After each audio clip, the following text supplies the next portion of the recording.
Hello everyone, welcome to my channel Drishti makeover. आज मैं आपके लिए बहुत यूज़फुल वीडियो लेकर आई हूँ। ये उनके लिए बहुत यूज़फुल होने वाला है जो नेल आर्ट में अपना करियर बनाना चाहते हैं। और ये डे 1 की क्लास मैंने स्टार्ट करी है नेल आर्ट के लिए। ठीक है, जो ये नेल आर्ट में अपना करियर स्टार्ट करने वाले हैं, तो मैंने ये आज वीडियो बनाई है नेल प्रोडक्ट की। तो हमें बेसिक में पहले क्या क्या चाहिए, तो उसकी वीडियो मैंने आज बनाई है। वैसे हम धीरे धीरे आगे बढ़ते जाएंगे, डे बाय डे बढ़ते जाएंगे कि हमें किस किस की रिक्वायरमेंट होगी और कैसे कैसे हमें काम करना है। तो मेरे चैनल को ना सब्सक्राइब कर लीजिए ताकि हम आगे बढ़ते जाएं और मेरे चैनल को सपोर्ट करिएगा। और वीडियो अगर आपको अच्छी लगती है तो प्लीज़ ज़रूर सब्सक्राइब करें, लाइक करें। चलिए स्टार्ट करते हैं वीडियो। तो सबसे पहला टूल है हमारा ये, तो इसे एमरी बोर्ड बोलते हैं। ये नेल की शाइन रिमूव करने के काम आता है। ये बहुत ही हार्ड होता है, खुरदरा होता है। तो ये हमारे ना नेल की शाइन रिमूव करने के हम इसको काम में लेते हैं। ठीक है, उसके बाद आता है हमारा ब्लोवफर। ये हमारी शाइन का जो रिमूव हो जाती है, शाइन रिमूव हो जाती है, उसका सरफेस थोड़ा स्मूथ बनाने के लिए इसको हम काम में लेते हैं। ठीक है, ये भी हमारे नेल शाइन रिमूव करने के काम आता है। बहुत सॉफ्ट हाथ से हम इसको काम लेते हैं, धीरे धीरे चलाते हैं। वो हम आगे आगे आप सीखते जाओगे कि हम किस टूल का हम कैसे यूज़ करते हैं। उसके बाद आता है ये क्यूटिकल कटर। ये आप देख सकते हैं, जो हमारे क्यूटिकल्स ये होते हैं, इनको इस तरह से हम इससे कट कर सकते हैं। ये आप देख सकते हैं। ठीक है, इसका यूज़ हम इस तरह से करते हैं। उसके बाद हम आगे बढ़ते हैं। उसके बाद ये आ जाता है हमारा टिप कटर। जो भी हम नेल एक्सटेंशन करते हैं वो नॉर्मल कटर से नहीं कट होते हैं, इसके लिए इस टिप कटर का यूज़ होता है। ये आप देख सकते हैं। जितनी भी लेंथ चाहिए हम इसकी सहायता से हम इसको नेल टिप को कट कर सकते हैं। ठीक है, उसके बाद आ जाता है ये हमारा ब्रश। जब हम नेल आर्ट करते हैं, हम ब्लोवफर करते हैं, तो डस्ट निकलती है नेल्स में से, इसको हम उससे साफ़ कर सकते हैं इस ब्रश से। ठीक है, इसमें ये नॉर्मल कटर का भी यूज़ होता है, क्योंकि सबसे पहले हम नेल्स को ही कट करते हैं, तो हम अपनी किट में इसको भी रखेंगे। और उसके बाद हम आते हैं ये क्यूटिकल पुशर। ये बहुत मेन टूल है हमारी नेल आर्ट किट के लिए। तो आप देख सकते हैं, ये हमारा क्यूटिकल पुशर है। इससे हम अपने क्यूटिकल पुश करते हैं और इससे हमें फिर एक स्पेस मिल जाता है, थोड़ी सी जगह मिल जाती है, और जो एक्स्ट्रा क्यूटिकल होते हैं उसको फिर हम कट कर सकते हैं। वो आप आगे आगे देखते जाएंगे किस टूल का कैसे यूज़ होता है। अब आते हैं ये टिप। ये हमारे नेल टिप्स हैं। ये हर तरह की आती हैं, ये नंबर्स में आते हैं। यहाँ आप देख सकते हैं डब्बे में आप नंबर लिखे होंगे, 0, 1, 2, 3, 4। ये नंबर वाइज आते हैं।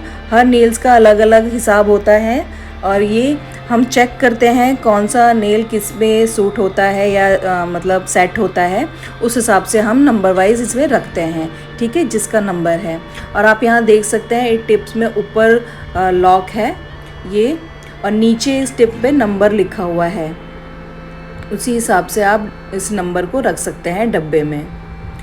अगर इधर उधर हो जाती है तो आप इस नंबर को देख के उस डब्बे के नंबर में आप रख सकते हैं इजीली। ठीक है, ये हो गए हमारे नेल्स टिप। ये ट्रांसपेरेंट टिप भी आती है और ये बेसिक में भी आती है। वो हम आगे आपको बताते जाएंगे कौन सी टिप किसके काम आती है। अब यहाँ आती है ये नेल टिप ग्लू। ये नेल ग्लू आती है, ये नॉर्मल ग्लू नहीं होती है, इसकी ग्लू अलग आती है। ठीक है, फिर उसके बाद आते हैं ये है हमारा जेल।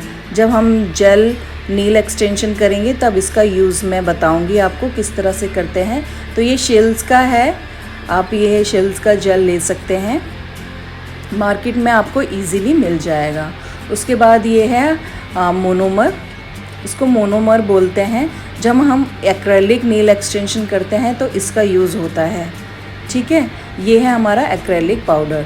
ये बड़ी डिब्बी में भी आता है, मेरे पास ये छोटा था तो मैं ये छोटा रखा हुआ है। आप बड़े में भी ले सकते हैं, जैसे भी रिक्वायरमेंट है आपकी। ये है डिप एंड डिश। ठीक है, ये हार्ड मोनोमर जो होता है इसमें हम डाल के इसमें काम करते हैं। ठीक है, ये है हमारा डिप एंड डिश। उसके बाद आगे बढ़ते हैं। उसके बाद है ये हमारा, ये है लिंट, इन्हें लिंट बोलते हैं। जब हम अपने नेल पेंट को कोई भी क्लाइंट आता है तो हम सबसे पहले नेल रिमूव करते हैं, नेल पेंट रिमूव करते हैं, तो हम इसका यूज़ कर सकते हैं, ठीक है। फिर उसके बाद नेल आर्ट के लिए हमें ब्रश की ज़रूरत होती है। तो आप देख सकते हैं ये सारे ब्रश हैं, इसमें नेल आर्ट करते हैं। सब ब्रश का अलग अलग काम है, वो आप आगे देखते जाएंगे कि कौन सा ब्रश किसके लिए यूज़ होता है। तो ये ब्रश की एक किट आती है, आप ये इजीली मार्केट में मिल जाएगी, ठीक है। अब हम आगे बढ़ते हैं। ये है हमारे डॉटिंग टूल्स, ये भी नेल आर्ट में काम आते हैं, ठीक है। डॉटिंग टूल्स बोलते हैं इनको, ये भी आपको मार्केट में इजीली मिल जाएंगे। अब नेक्स्ट आगे बढ़ते हैं। ये भी नेल आर्ट में बहुत काम आते हैं, ठीक है। अब आगे बढ़ते हैं। अब ये है क्रोम पाउडर, ये भी हम जब नेल वर्क करते हैं, नेल आर्ट करते हैं तो उसमें ये काम आते हैं। इसमें बहुत सारे कलर आते हैं, आप सिर्फ अब गोल्डन और सिल्वर ले सकते हैं, बाकी इसमें कलर बहुत सारे आते हैं। उसके बाद आते हैं ये एलईडी लैम्प, ठीक है। जब हम जेल नेल पेंट लगाते हैं, नेल का जो भी आप काम करोगे वो इसी एलईडी लैम्प में ही क्योर होगा, सूखेंगे, ठीक है। ये आपको लेना बहुत ज़रूरी है, सारा नेल वर्क इसी के थ्रू होगा। अब आगे बढ़ते हैं। उसके बाद आते हैं हम ये टॉप कोट और बेस कोट। सबसे पहले बेस कोट आप ले सकते हैं और उसके बाद सारा काम होने के बाद हम टॉप कोट लगाते हैं, तो आप इसको भी बहुत ज़रूरी है लेना। आप अपने किट में ये ज़रूर, बेसिक चीज़ें हैं, ये आपको रखना ही रखना है, इसके बिना आप काम नहीं कर सकते। और आप यहाँ देख सकते हैं ये 2 शेड हैं, एक वाइट शेड और एक black nail paint, gel nail paint है ये, आप ये ले सकते हैं। बाकी नेल पेंट तो बहुत सारी आती हैं, आप अपने रिक्वायरमेंट के हिसाब से इन सबको ले सकते हैं। तो ये सारी चीज़ें बेसिक चीज़ें हैं जो आपको बेसिक स्टार्ट करने के लिए होनी चाहिए। ये बहुत बेसिक चीज़ें हैं जो आपको लेनी ही लेनी है, इसके बिना आप नेल आर्ट का काम बिल्कुल भी नहीं कर सकते, ठीक है। अब जैसे जैसे आगे हम बढ़ते जाएंगे इनका यूज़ मैं बताती जाऊंगी। Acrylic nail extension, jail nail extension कैसे करना है वो मैं आपको साथ के साथ बताती जाऊंगी, ठीक है। अब ये हमारी बेसिक टूल्स हो गए हैं, आप देख सकते हैं। ये मेरी 1 डे क्लास है और आगे हम धीरे धीरे आगे बढ़ेंगे तो मैं आपको सीरीज़ वाइज बताती जाऊंगी। तो वीडियो को ज़रूर सब्सक्राइब कर लेना और लाइक कर लेना। वीडियो थोड़ी सी भी यूज़फुल लगी हो तो प्लीज़ मेरे चैनल को सब्सक्राइब करना। मिलते हैं नेक्स्ट वीडियो के साथ। Thanks for watching, bye bye.